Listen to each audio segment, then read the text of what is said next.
তো আমাদের কাজ প্রায় সম্পূর্ণ শেষ। তো যতটুকু বাকি থাকবে আছে এগুলা পরবর্তীতে আমরা মেরামত করার চেষ্টা করব। তো আমরা আসছি শব্দনাট হিলফুল ফুজল যুব সংগঠন থেকে। আমাদের পেছনে অনেক যুবক ভাইরা আছে যারা এই সকাল থেকে অঢেল পরিশ্রম করেছে। সেই রৌদ্র নাই আর ঠান্ডা নাই, তো সবাই মানে শরীরের ঘাম ফেলে এই আজকে এই লজ্জা শরম বাদ দিয়ে এই কাজ করতে আসছে। তো আমাদের মাঝে রয়েছে আমাদের বড় ভাই, ছোট ভাই, ছাত্র ভাইরা আসছে যারা কৃষকের কাজ করে, মাঠে কাজ করে, তারাও আসছে আমাদের এই মাঝে আজকে এই আমাদের কর্মসূচিতে। তো আমাদের এটা কর্মসূচি হচ্ছে জনকল্যাণমূলক একটা কর্মসূচি।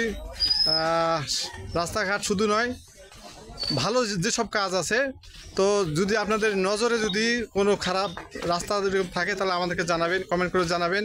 যারা এই ভিডিওটি দেখতেছেন অবশ্যই শেয়ার করে দিবেন বেশি বেশি করে। আমার পেছনে অনেক অনেক অনেক আছে যাদের নাম আমি এখনও জানি না। তো ভালো থাকবেন, সুস্থ থাকবেন। তো আসসালামু আলাইকুম।